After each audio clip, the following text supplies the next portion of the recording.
everyone, I'm Winnie, and I'm here to talk about a project that I work on called In the End.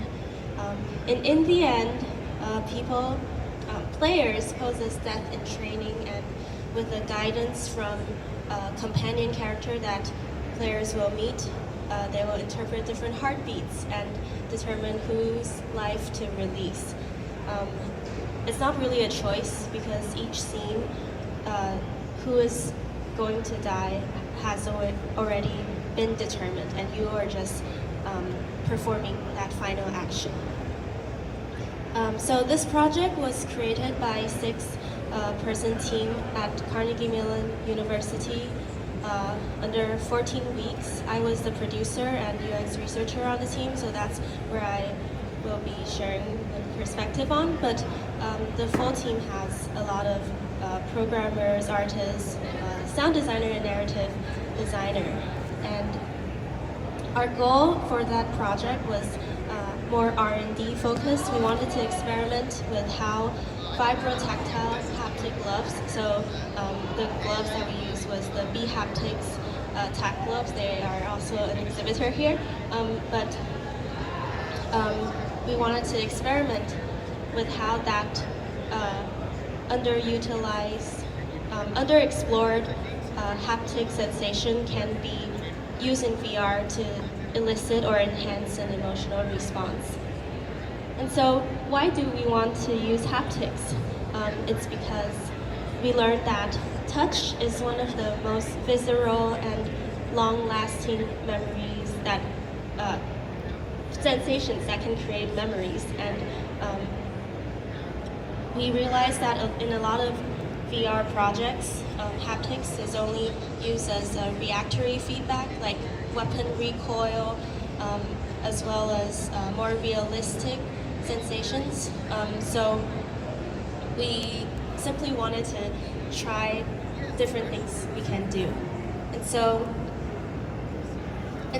because we wanted to explore as much as we can for the first 7 weeks of the project, we spent our time purely experimenting with the gloves. So, like just giving the testers individual haptic patterns and ask them what it reminds them of, and just testing in general the expressivity and range of the technology, the gloves, because there are many different kinds of gloves, and the ones that we chose, it has certain limitations, but as well as things that it can do.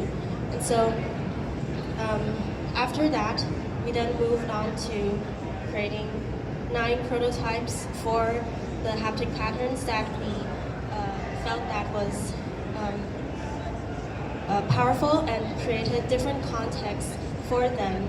And then with varying audio cues, visual cues, or even narrative cues like text in the front, we would A/B test how that changes people's interpretation of the situation, and in conclusion, how it influences their emotions. And then we came up with this summarizing diagram that eventually helped us create our final experience. So this is a relationship diagram between the audio-visual context, haptics. We added one called interaction intention, which is when you are doing something, you must have been thinking about something. And then finally, how does that create an emotional response?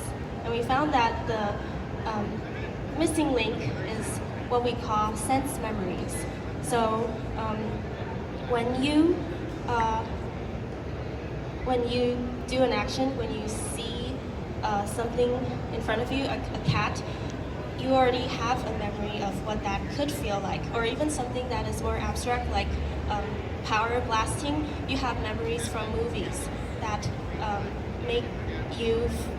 that reminds you of something, and that's the final link that gives you the emotion. And so because of that, our goal for the next 7 weeks was to create the final experience with that insight, meaning for every haptic moment we created, we aim for the one that we thought was most effective. And because we had the prototypes that we built in the first 7 weeks, building this final experience, we were able to use a lot of the things we already had and then string them together. So for this final experience, our goal was to have all those haptic moments combined together so that they become a core mechanic that the players can learn, practice, repeat, and finally accumulate to the emotional climax at the end. And then, yes, and so we had 3 levels in our eventual experience or game.